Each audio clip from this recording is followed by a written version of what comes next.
नमस्ते दोस्तों, कैसे हैं आप सब। फिर से लेकर हाजिर हूँ अपने चैनल पर ढेर सारे अमेजिंग टिप्स एंड ट्रिक्स जो आपके ढेर सारे पैसे बचाने वाले हैं, साथ ही आपके समय की भी बचत कराने वाले हैं। तो देर नहीं करूंगी और शुरू करते हैं हमारी आज की सबसे पहली टिप। तो दोस्तों, हमारी आज की जो सबसे पहली टिप है वो बहुत सारी मनी सेविंग कराने वाली है।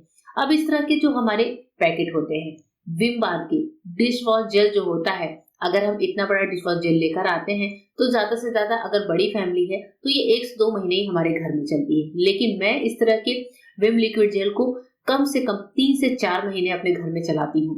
कैसे, चलिए देखते हैं। तो अभी जैसे मेरे पास पैकेट में थोड़ा ही विम लिक्विड जेल बचा हुआ है, मैंने हाथ में ले ली है एक छोटी सी हैंकी, एक कपड़ा, और इसे मैं दबा दबा कर सबसे पहले जितना विम डिटर्जेंट जेल है उसको मैं साइड कर लेती हूँ। और मैं थोड़े थोड़े दिनों पर 15 से 20 दिनों के लिए ये सोल्यूशन तैयार करके रखती हूँ और फिर इसी से अपने घर की क्लीनिंग के सारे काम करती हूँ। दोस्तों, मैं यहाँ पर इस डिशवॉश जेल से सिर्फ बर्तन ही नहीं धोती हूँ, बल्कि इस डिशवॉश जेल से मैं घर की क्लीनिंग के बहुत सारे काम करती हूँ जो मैं आपके साथ शेयर करने वाली हूँ। तो इस तरह से हो गया ना दोस्तों मनी सेविंग टिप। अब यहाँ पर जो हमारे पास डिशवॉश जेल है वो मैंने एक बर्तन में ले लिया है, पैकेट है, इसमें भी अभी भी अंदर डिशवॉश जेल बचा होता है। तो मैंने क्या किया है, इसमें लगभग 1 से 1.5 गिलास पानी ले लिया है। पानी डालकर इस सील पैक को हम अच्छे से शेक कर लेते हैं। अब इसमें वापस से खूब सारा झाग हो जाता है, इसको भी मैं एक बार इस बर्तन में निकाल लेती हूँ।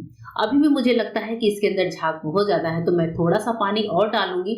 वापस से शेक करके मैंने यहाँ पर इस भगोने में डाला है। तो आपको मैं दिखाती हूँ कि कितना सारा डिशवॉश जेल हमारा निकल कर आ रहा है, ये देखिए। और इस तरह से अगर हम अपने काम को करें तो हमारे बहुत सारे पैसे निसंदेह ही बचने वाले हैं। अब हमारा ये जो सोल्यूशन बनकर तैयार है, इसमें हम डालेंगे 1 नींबू का रस। तो इतने डिशवॉश जेल में 1 नींबू का रस या फिर 2 नींबू का रस आप डाल सकते हैं। तो मैंने यहाँ पर नींबू को हाफ में कट किया है। नींबू के जो दाने हैं यानी कि जो बीज है उनको छान लेते हैं। इसके बाद से 1 चम्मच नमक डालेंगे। नमक हमारे इस मिक्सचर को और भी ज्यादा स्ट्रांग बनाता है। नींबू और नमक ऐसी चीजें हैं जिनमें बहुत ज्यादा पैसा नहीं लगता। साथ ही मैं ले रही हूँ बेकिंग सोडा यानी कि खाने वाला सोडा।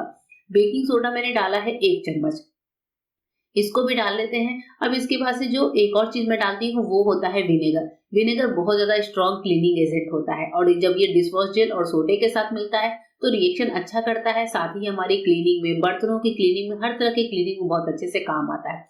तो ये जो सोल्यूशन मैंने तैयार किया है ये बहुत अच्छा से हमारे बर्तनों को क्लीन करने का काम करता है। बहुत थोड़ा सा जब हम इसको लेते हैं तो ये हमारे बहुत सारे बर्तनों को क्लीन करता है। मैं क्या करती हूँ, इसको इस तरह से बॉटल में फिल कर लेती हूँ। तो बॉटल में फिल करने के बाद क्या होता है, थोड़ा थोड़ा हम इसको लेके यूज कर सकते हैं। और ये जो सोल्यूशन है ये कभी खराब भी नहीं होता है। जैसे आप डिशवॉश जेल को स्टोर करके रखते हैं वैसे ही आप इसको स्टोर करके रख सकते हैं। बॉटल में अच्छे से फिल कर लेंगे। जो झाग है वो धीरे धीरे क्या होता है, फूल कर ऊपर आता है। तो जो झाग होता है उसको भी अच्छे से आप इस्तेमाल करिएगा, झाग को बिल्कुल भी फेंकिएगा नहीं। बॉटल में मैंने डाला है तो आप देख रहे हैं कि बॉटल पूरी ऊपर झाग निकल कर आ रही है। पहले मैंने सोचा ढक्कन लगा दूं, फिर मैंने सोचा झाग खराब हो जाएगी तो मैंने थोड़े से झाग को अलग निकाल दिया है। बॉटल को शेक कर दिया है, बॉटल को मैं रख दूंगी अलग स्टोरेज में। और ये जो हमारे बर्तन में यहाँ बचा हुआ है इसका मैं इस्तेमाल करूंगी अलग अलग तरीके से। ये भी मेरे बहुत सारे चीजों को क्लीन करेगा। इसके अलावा मैं इसको भी स्टोर करके रखूंगी, बहुत सारे काम इससे आसान होंगे।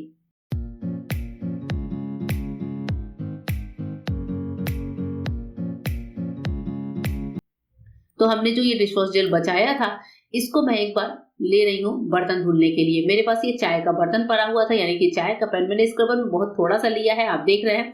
इसके बाद से मैं आपको अपने बर्तन को क्लीन करके दिखाऊंगी। हमें अलग से कुछ स्क्रबर या फिर कोई इस तरह की खुरचीली चीज लगाने की बर्तन में जरूरत ही नहीं पड़ेगी, क्योंकि बहुत ही इजी तरीके से हमारा ये जो सोल्यूशन है हमारे बर्तनों को क्लीन करता है, कितने भी चिकने बर्तन हो। इसके अलावा कुछ दूध मलाई के भी बर्तन थे, ये देखिए जो लोटा है पूरा मलाई से भरा हुआ है, इसको भी मैं बहुत ही सिंपल तरीके से क्लीन कर लूंगी, क्योंकि हमारा ये जो सोल्यूशन है ये बहुत अच्छे से चिकनाई वगैरह को निकाल देता है।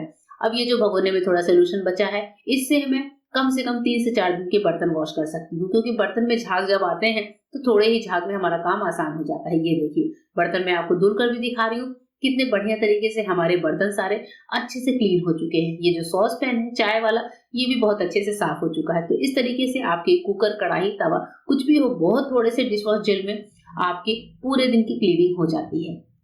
इसके बाद से मैं इसका इस्तेमाल कहाँ करती हूँ ये भी मैं आपके साथ शेयर करूंगी। तो जैसे हमारे पास क्या होता है कि घर में जो गंदी फर्श होती है, स्पेशली टाइल्स का जो ग्राउटिंग होता है, जहां पर टाइल्स का जो इस तरह का निशान हो जाते हैं वहां पर ब्लैक पड़ जाते हैं। तो यहाँ पर थोड़ा सा सोल्यूशन डालने के बाद हमको लेना है एक ब्रश, टूथब्रश कोई सा भी ले लीजिए और इस टूथब्रश से यहाँ क्लीनिंग हम कर सकते हैं। ये इसमें कुछ नहीं होता दोस्तों, इसमें मिट्टी जम जाती है, हमारे पैरों से जाती हुई, चप्पलों से जाती हुई गंदगी होती है जो टाइल्स पे, फर्श पर जमने लगती है।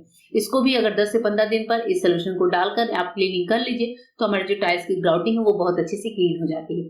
मैं सिंपल इसको ब्रश से क्लीन कर रही हूँ, आप चाहें तो इसको लगाकर थोड़ी देर छोड़ भी सकते हैं। अब इसको कपड़े से पोंछ कर मैं दिखाती हूँ कि हमारी जो टाइल्स की ग्राउटिंग है वो कितनी बढ़िया तरीके से साफ हो चुकी है।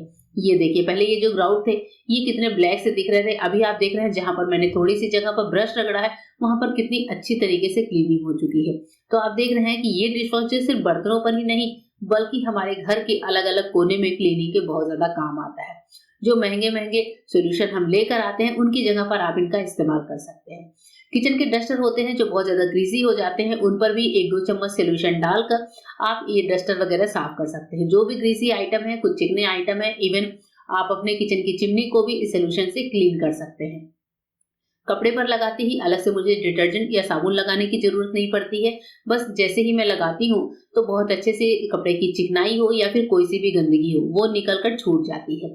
तो इस तरह से क्या होता है, ये एक सोल्यूशन, मल्टीपर्पज सोल्यूशन हमारे बहुत सारी चीजों में काम आता है।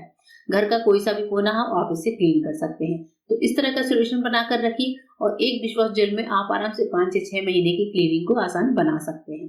देखते हैं हमारी आज की नेक्स्ट यूजफुल टिप।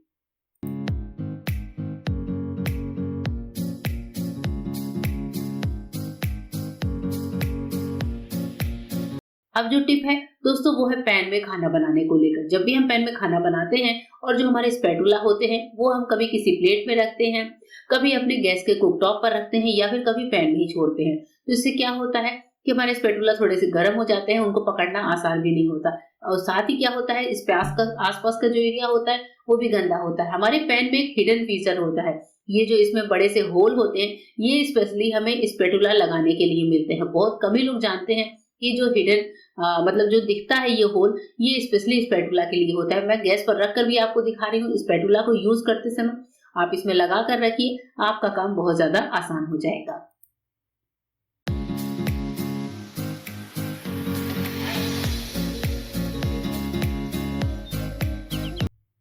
जब भी हम आलू को पील करते हैं, अक्सर ऐसा होता है कि हम आलू को पील कर रहे हैं और आलू के अंदर जो है कोई ना कोई छोटा मोटा सड़ा हुआ पार्ट तो जरूर ही मिलता है। आलू को पील करते समय वो पार्ट हमारे सामने आता है। ऐसे टाइम पर हम क्या करते हैं, जो सड़ा हुआ पार्ट है उसको हम पीलर से ही निकालने की कोशिश करते हैं और हम क्या करते हैं, पीलर से ही उस पार्ट को 3 बार 4 बार 5 बार पील करते हैं। इससे क्या होता है, आलू की लेयर्स निकलती हैं, आलू की वेस्टेज होती है। पीलर में जो ऊपर का हिस्सा होता है दोस्तों, ये बहुत कम लोग जानते हैं कि इससे हम अपने किसी भी सब्जी के सड़े गले पार्ट को अलग कर सकते हैं। अलग से उसको पील करने की जरूरत नहीं है, बस इस तरीके से आप खोद कर उसको निकाल सकते हैं।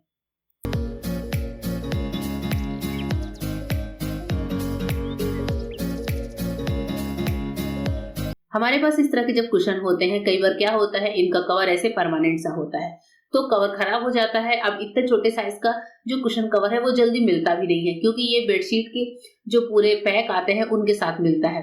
तो मैंने सोचा कि क्यों ना इसको नया सा बना दूं। इसके लिए मेरे पास एक वुलन स्टोल है जिसको मैं यूज भी नहीं करती, पर ये काफी सुंदर लगता है मुझे, तो मैंने इसे रखा हुआ था।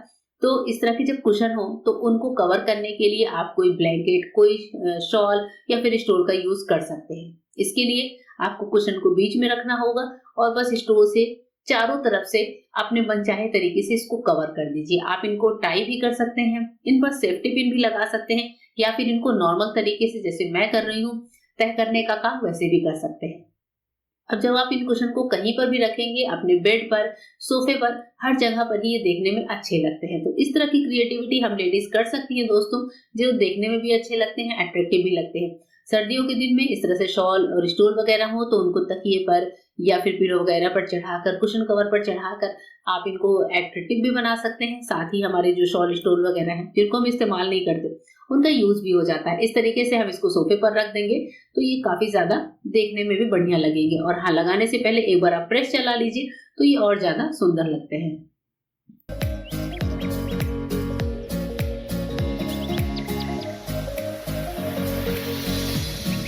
हमारी जो मेटल की चूड़ियाँ होती हैं वो हमारे बहुत अच्छे से काम आ सकती हैं। इस तरह की मेटल की चूड़ियाँ जो कभी टेढ़ी-मेढ़ी हो जाती हैं, जिनको हम पहनते नहीं हैं, उनको यूज़ करने के लिए आप इनका पेन होल्डर बना सकते हैं। बस आपको चूड़ियों में इस तरह से पेन के जो ढक्कन होते हैं उनको इस तरीके से फिट कर देना है और बस लीजिए हमारा बढ़िया सा पेन होल्डर बनकर तैयार हो चुका है।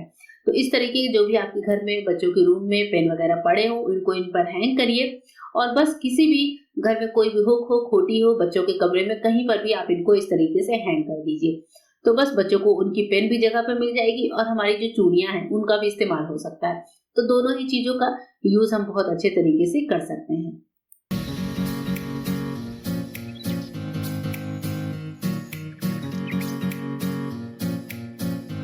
आज की हमारी लास्ट टिप काफ़ी ज़्यादा यूज़फुल होने वाली है। तो इस तरह की जो झाड़ू होती है, फूल झाड़ू, उसमें पीछे ये जो टिन वाला पार्ट होता है, लोहे वाला पार्ट होता है, ये कई बार इनमें जंग लगता है, ये टूटते हैं और हमारे हाथों में चुभते हैं। ऐसे टाइम पर क्या होता है, झाड़ू तो टूटती है लेकिन हमारे हाथों को भी नुकसान होता है, हमारी स्किन खराब सी हो जाती है। ऐसे टाइम पर आपको एक अच्छा सा उपाय शेयर कर रही हूँ। तो आप में से बहुत सारे लोग इस उपाय को जानते भी होंगे, फिर भी मैं इस उपाय को शेयर कर रही हूँ। हमें लेना है एक प्लास्टिक की बॉटल। बॉटल का जो ऊपर वाला हिस्सा है वो कट कर लीजिए। बॉटल अगर थोड़ी बड़ी साइज की हो तो बहुत अच्छी बात है। मेरे पास ये छोटी बॉटल है तो मैं इसका इस्तेमाल कर रही हूँ। बॉटल को आप इस तरह से झाड़ू पर पहनाइए और अच्छे से आप क्या करिए, हाथों से हल्के-हल्के से पकड़ते हुए गैस के ऊपर लगाइए। गैस के ऊपर लगाने से होगा ये कि हमारी बॉटल थोड़ी-थोड़ी सी मेल्ट होना शुरू हो जाएगी। हाथों का ध्यान रखते हुए ये काम करेंगे, बॉटल जैसे ही मेल्ट होगी वो झाड़ू से चिपकती चली जाएगी और बस हमारी झाड़ू के ऊपर बढ़िया सा प्लास्टिक का मोटा कवर लगकर तैयार हो जाएगा। हल्का-हल्का आप किसी कपड़े से भी दबा सकते हैं। बहुत ही ईज़ी तरीका होता है इस काम को करने का। सावधानी से करते हैं तो हमारी जो झाड़ू है वो फुल टाइम के लिए सिक्योर हो जाती है। बहुत अच्छे से ये वर्क करती है और हमारे हाथों में चुभती भी नहीं है। होप करती हूँ दोस्तों कि आज की वीडियो आपको पसंद आई होगी। मिलूंगी मेरे नए वीडियो में, तब तक के लिए गुड बाय। Thank you.